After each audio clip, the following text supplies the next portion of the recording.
Pues estamos con nuestro primer invitado de hoy, con Pedro Busetti, titular de DEUCO, ¿no? La Defensa de Usuarios y Consumidores. Gracias por estar acá, Pedro. No, gracias a ustedes.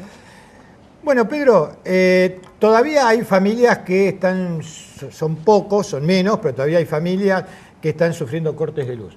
Aquellas que han tenido estos cortes durante la época de las fiestas, ¿cómo se las va a compensar a las mismas? Bueno, el ENRE resolvió, mediante la resolución 1 del 2014, compensarlos de esta manera. Los cortes de 12 a 24 horas, 490 pesos. De 24 a 48 horas, 760 pesos. Y más de 48 horas, 870 pesos. Pero lo que resolvió mal el ENRE, que le pedimos en la reunión que tuvimos el viernes que se hiciera de otra manera, es que no va a cobrar en efectivo el usuario.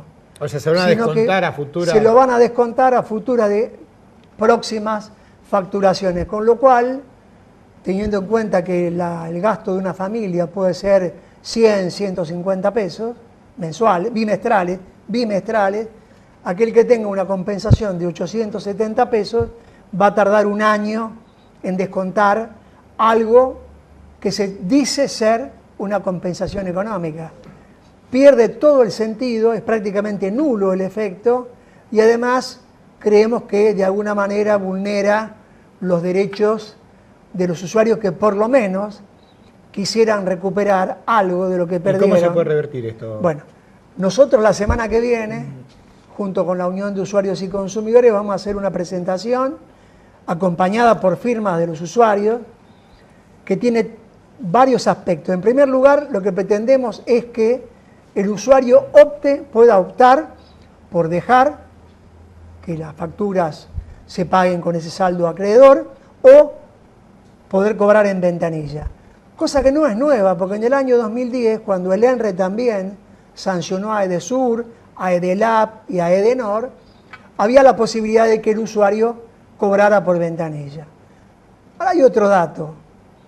El usuario que tiene una de estas compensaciones, pero que además haya tenido en el año 2012, octubre y noviembre, cortes similares, o en diciembre de 2010, cortes iguales a los de 2013, recibe una compensación que es el doble de la que se fijó. Quiere decir que entonces, aquel que tuvo un corte de 48 horas y va a recibir 870 pesos, si tiene antecedentes de haber tenido cortes anteriores, va a recibir 1.740 pesos. Con lo cual, si tuviéramos que dejarlo para descontar en facturas, prácticamente podía estar 3 años para cobrar. A lo cual se le agrega... Siempre y cuando las facturas no aumenten. ¿O siempre cómo es el cuando, tema? Porque bueno, ahora después ¿es hablamos. el peso o el kilowatt, digamos? ¿Qué es lo que me compensan? ¿En plata? En plata. No en kilowatt. O sea que si plata, el kilowatt pero, aumenta... Claro, pero además sin interés. Con lo cual hay bueno, evidentemente, cuando el usuario paga una factura atrasada, tiene que pagar un interés. Ahora, cuando la empresa toma un crédito del usuario, no le tiene que pagar intereses. Bueno, ese es el primer tema. Segundo tema, en el año 2010, la empresa Edenor no pagó las multas que le había dado el ENRE ni la compensación económica. Apeló a la justicia. El año pasado, 2013, perdió todas las instancias. En primera instancia, perdió en la Cámara, con lo cual debe pagarle a los usuarios, 70.000 usuarios que en el año 2010 tuvieron corte de energía, tiene que pagarle la compensación económica.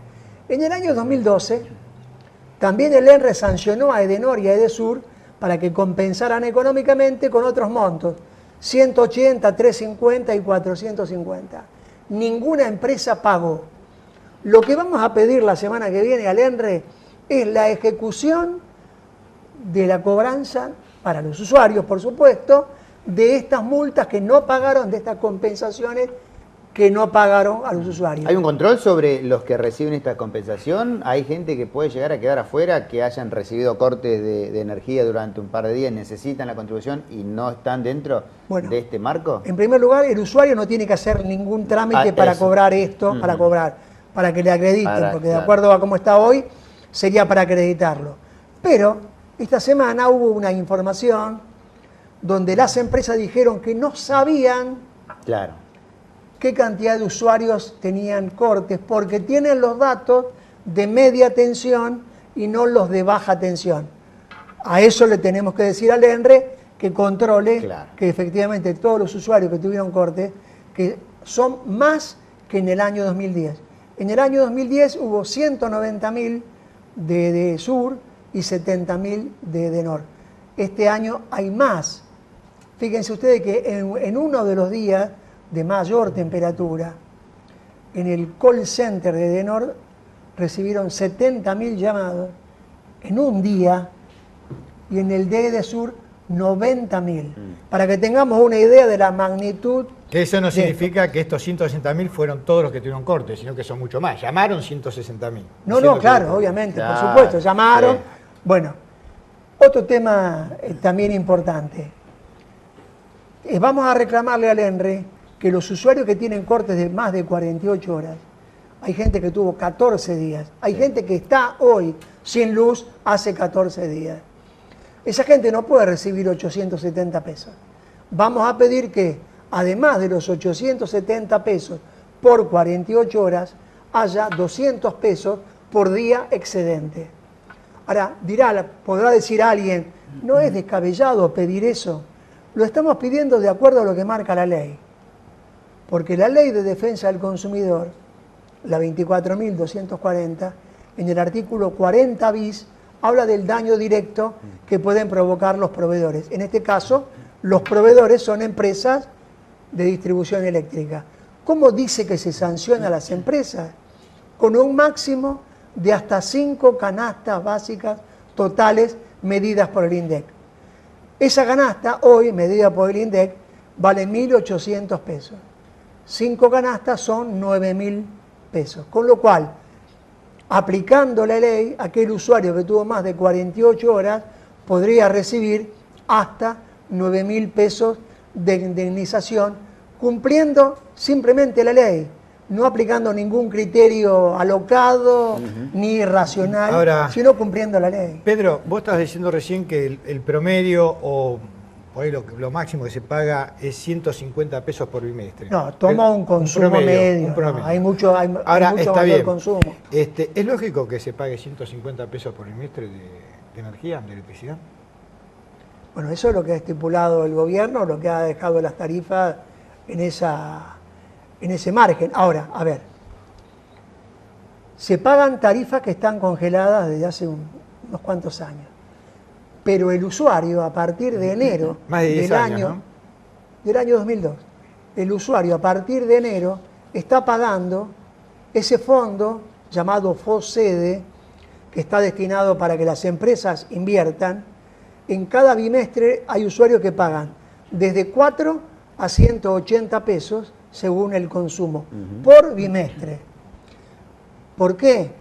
Porque como las empresas dicen no tener recursos para invertir, el gobierno creó este fondo Resolución 387 del año 2012, que juntó este año 1.200 millones de pesos y que se supo en los últimos días hay 340 millones que no se gastaron, o sea que quedaron en las cajas de las empresas y no se invirtieron como debían invertirse. Otro fondo que también va a las empresas es el llamado Programa de Uso Racional de la Energía. O sea, hoy todos los usuarios estamos pagando un castigo por consumir más energía que en años anteriores. ¿Cómo se mide el consumo actual 2014? Se compara con el año 2003. Quiere decir que todos los usuarios estamos pagando, además del kilowatt, además del fondo, estamos pagando también este programa de uso racional de la energía, que es un aumento de tarifas encubierto, como es el FOSEDE. O sea, se congelaron en 2002. Ahora hay dos mecanismos que son aumentos de tarifas que están encubiertos de alguna manera, y que van directamente a las empresas. Hace 2 días o 3, el gobierno le quitó los fondos del FOSEDE, los 1.200 millones, para manejarlo él, porque se dieron cuenta, después de prácticamente un año, que no habían invertido. Con lo cual, uno tiene que decir que evidentemente hay una responsabilidad de las empresas en los cortes de energía eléctrica, pero también hay una responsabilidad del gobierno nacional, del ENRE, del ministerio, en no controlar que se ejecutaran las obras que además pagamos los usuarios, ¿no? Podríamos seguir hablando del tema energético. Se entendió. Se entendió bien. Esperemos que los usuarios entiendan. Se entendió. Y si no, que llamen por teléfono para preguntar. Lo que sigue sin entenderse ni tiene sentido común es que se subsidie tarifa a gente que no necesita ese subsidio. Esto es lo que no se entiende, Pedro. Que haya argentinos que viven en el interior del país que paguen mucho más de los que viven en Capital Federal o la ciudad autónoma o en el conurbano. Y que incluso está bien atender a los sectores más vulnerables con subsidios, pero no a aquellos que tienen la posibilidad de pagarlo y que el subsidio es indiscriminado. O sea, en realidad el precio de la tarifa nuestra es irrisorio. Es irrisorio. A ver, esto es parte de la verdad. Hay un subsidio a las distribuidoras que nadie o muy poca gente sabe. El megavatio Edenor y Edesur lo pagan 80 pesos, vale 230. ¿Quién pone los 150 diferenciales? El Estado.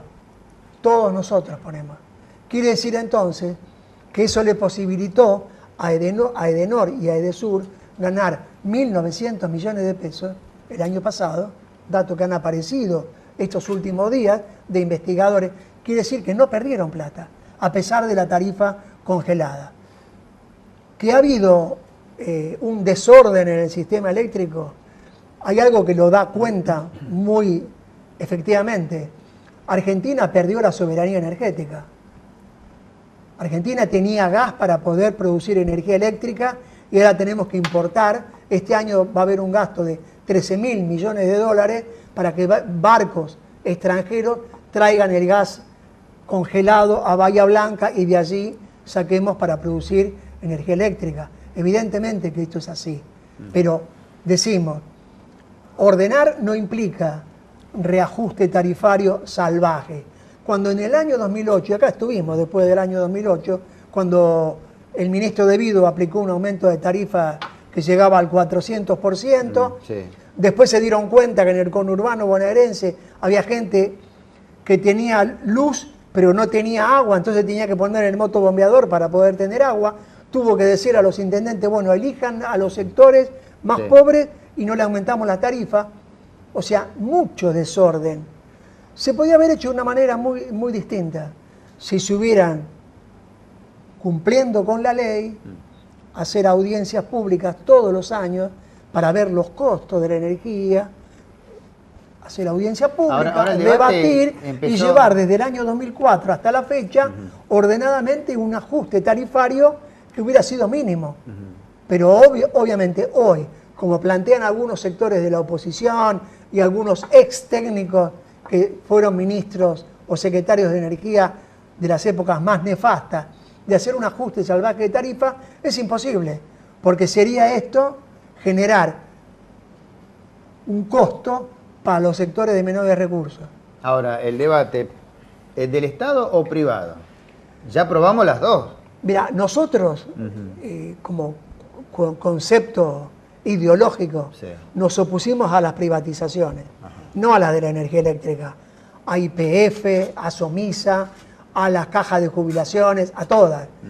Fuimos obviamente contrarios a la reforma liberal que practicaron Menem y Cavallo, con lo cual estamos diciendo que nosotros quisiéramos que el sistema estuviera en manos del Estado. Ahora, del Estado eficiente, a ver, vamos a decir, por ejemplo, de un Estado como estuvo YPF en manos del Estado cuando Mosconi, cuando Oca Baldrich eran los funcionarios de YPF. Ahora, funcionarios ineficientes o corruptos o con clientelismo político, evidentemente que no. Bueno, es un Estado distinto. Recordemos que Petrobras se origina y se expande en virtud de lo que ha sido YPF, o sea, ellos copiaron exactamente el modelo YPF.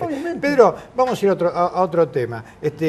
Hoy se está hablando mucho del tomate, pero más allá del tomate y de esto que parece una vieja canción. Hay que decirle al ministro Capichanich que aquí en la esquina, acá en Bolívar y Rivadavia, en Ramos Mejía, hay tomate a 2 kilos por 15 pesos.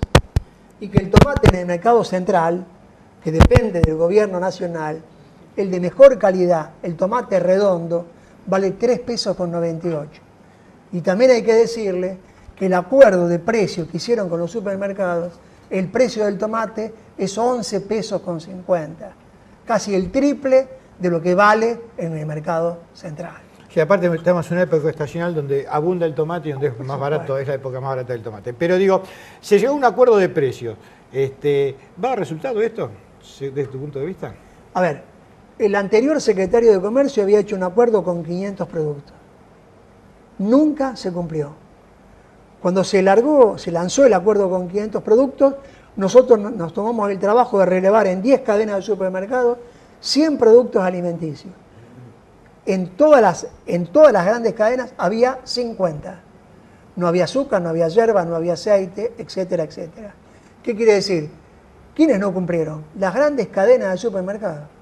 ¿Fueron sancionados? No. ¿Les reclamaron el cumplimiento del acuerdo? No. ¿Quién se perjudicó? Los consumidores. El azúcar tenía que estar a 2,77. No hubo nunca azúcar a 2,77. Siempre estuvo 5 o 6 pesos. Ahora, un nuevo acuerdo se convalida con 194, ya no 500, y el azúcar que estaba a 2,77, por ejemplo, se firma el acuerdo 6 pesos. 100 y pico por ciento. Los aceites, que también estaban en el acuerdo anterior, ahora están en este acuerdo, pero con un 40% de aumento. Y otros productos. O sea que este acuerdo se va a poder cumplir, ¿vos crees? Porque hay un colchón que permite cumplir con este acuerdo. Totalmente. Y que, bueno, estos productos van a estar en la góndola. Los precios que han puesto en el acuerdo son precios de mercado. Nosotros hicimos una comparación con los precios mayoristas, o sea, tomando los del acuerdo, con los precios de Vital, Maxi Consumo, Masivo. ¿Sí? Hay un 30% de diferencia en los supermercados mayoristas, menos que las grandes cadenas de supermercados. ¿Fue una supermercados. avivada de los supermercadistas o ineficacia del Estado en controlar? No, hay una cuestión estructural. Tanto la producción industrial como la distribución minorista están altamente concentradas. Para dar un dato, en la capital, de las 5 grandes cadenas que están en Capital y Gran Buenos Aires, que las conocemos todos, sí, hay 424 locales. Quiere decir que todo el consumo de alimentos y artículos de limpieza y perfumería en Capital Federal va a la caja de las grandes 5 cadenas, de las cuales una es argentina y 4 son extranjeras. La producción industrial pasa lo mismo. Cuando uno ve y analiza los 194 productos que están en el acuerdo, sacando los productos frescos, carne y verdura, va a ver que esos productos son suministrados por 10 o 12 empresas. No entra ningún productor, ni pequeño ni mediano.